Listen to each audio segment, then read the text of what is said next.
cette émission de rentrée, nous vous proposons un petit retour sur cet été sur les rencontres mondiales des familles qui se sont déroulées dans les Vosges à l'abbaye d'Autrey.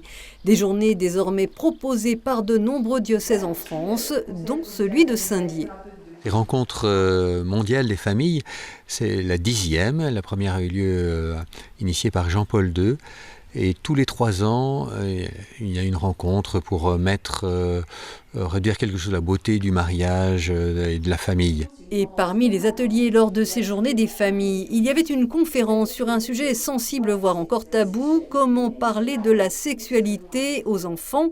Une conseillère conjugale, Anne Gassec, avait été conviée et pour le diocèse de Saint-Dié, il n'était pas question de tenir un discours moraliste, mais bien de guider les parents vers une éthique sexuelle qui correspond à leurs valeurs. Le mot moral n'est pas toujours bien vu, on peut mettre le mot éthique derrière.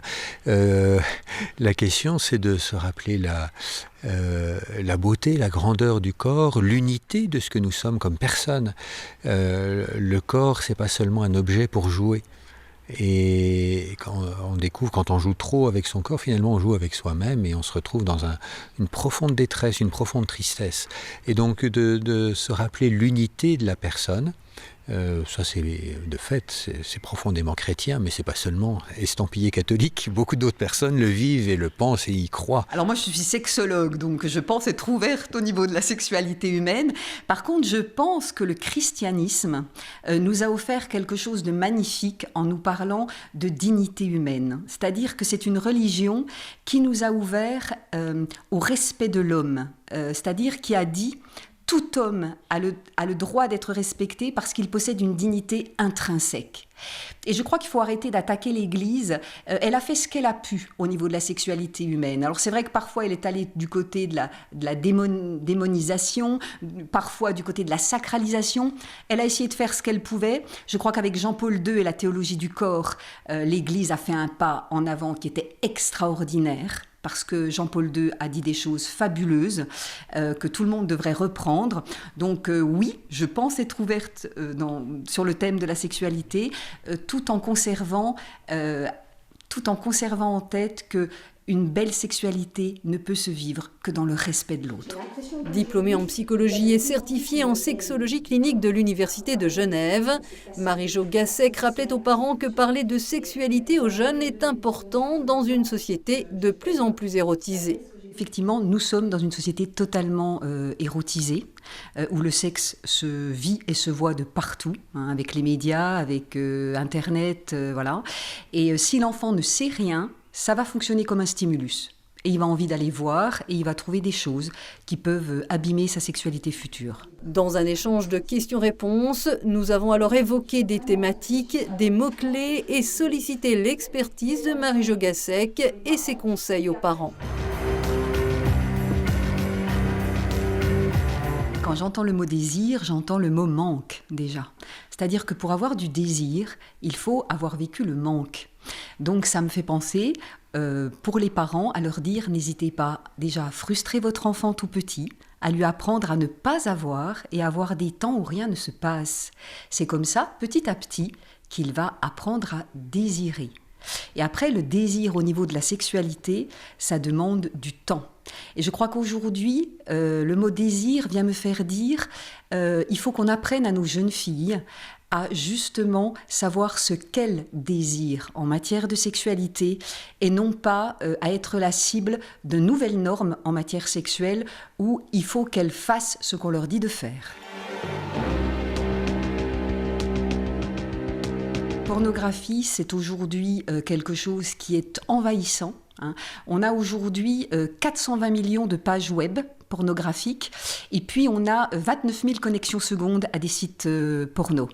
La pornographie, c'est un étalement de chair brute. C'est-à-dire que ça empêche le jeune de vivre la sexualité comme quelque chose, comme une relation interpersonnelle où 2 personnes, avec leur corps, viennent se dire quelque chose. Donc il faut lutter contre cette pornographie. Alors, je vous dis oui, c'est très important de libérer la parole, mais de la libérer intelligemment. C'est-à-dire qu'à la fois, on est dans une société qui nous dit il faut que les femmes, effectivement, se fassent respecter et viennent dire quand elles ont été agressées. Et d'un autre côté, on ne fait pas d'éducation aux garçons et on le laisse regarder de la pornographie. Donc j'allais dire, si on veut que l'homme respecte la femme et puisse effectivement vivre avec elle une relation empreinte de respect et de douceur et de tendresse, il faut les éduquer et leur dire qu'on peut se passer de pornographie et qu'on peut vivre des choses super en tant que garçon ailleurs qu'en regardant ces choses obscures. Respect du corps, ça me vient tout de suite me dire pudeur. Donc la pudeur est essentielle dans notre société. Elle a été confondue en 68 avec la pruderie. La pruderie, c'est effectivement quand on est gêné avec son corps, c'est un étalage outré de pseudo-décence. La pruderie, c'était ce qu'on a vu au XIXe siècle. Aujourd'hui, on a à vivre la pudeur. La pudeur, c'est le respect du corps.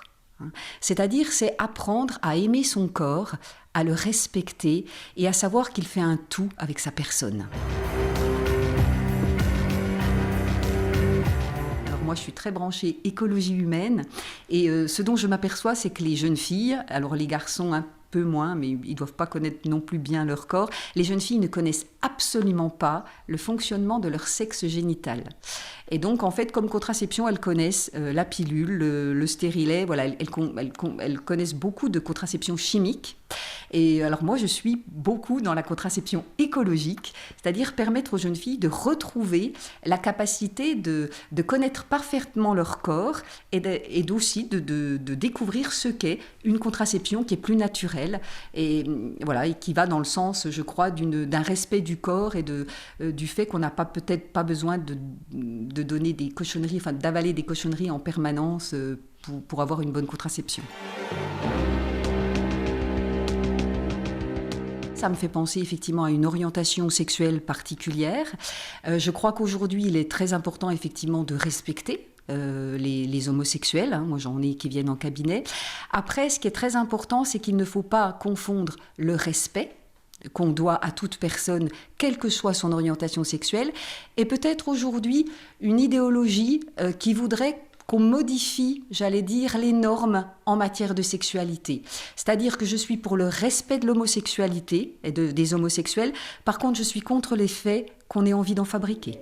Accepter les minorités est essentiel pour la conseillère conjugale. Questionnée également sur la transidentité, elle met toutefois en garde vis-à-vis d'une idéologie à la mode qui viserait à modifier les normes et favoriser une multitude d'orientations sexuelles. Et puisque les États-Unis avaient aussi fait l'actualité ces derniers mois sur un autre sujet, sur le droit à l'avortement, nous lui avons demandé son avis. Alors, pour ou contre ? Alors, je ne suis ni pour ni contre le droit à l'avortement. Je pense que l'IVG est généralement une grande blessure chez la femme. Moi, j'en reçois énormément en cabinet qui ont été obligés ou qui pensent avoir été obligés de vivre une IVG. À chaque fois, c'est une grande souffrance. Je pense que la femme qui porte un enfant vit quelque chose d'extraordinaire. Et enlever ce petit embryon est toujours quelque chose de compliqué. Moi, mon problème, c'est pas d'être pour ou contre, c'est de faire en sorte que ça n'arrive pas. C'est-à-dire de permettre de donner à chaque femme la possibilité de vivre ce qu'elle a envie de vivre et de ne pas arriver à cette extrémité. Pour conclure, certains pourraient penser que l'Église, qui de plus se débat avec le scandale des abus sexuels au sein de son institution, n'est pas la mieux placée pour parler de sexualité. Alors l'Église n'est pas tout à fait bien placée pour donner des leçons. En même temps, beaucoup ont reconnu, y compris en dehors de l'Église, qu'elle a quand même accepté de faire la vérité. C'est pas entièrement facile. Ça c'est clair, je pense qu'il y a beaucoup d'autres institutions qui pourraient de ce point de vue-là s'en inspirer. C'est pas parce que dans l'Église des personnes ne vivent pas ce que l'Église porte que l'Église doit s'interdire de parler. Reste pour tous ceux qui souhaitent en apprendre plus sur l'éthique sexuelle et l'éducation à la vie affective et relationnelle, ils pourront se procurer le livre où Marie-Jo Gassec a rassemblé des années d'écoute des jeunes et de leurs parents.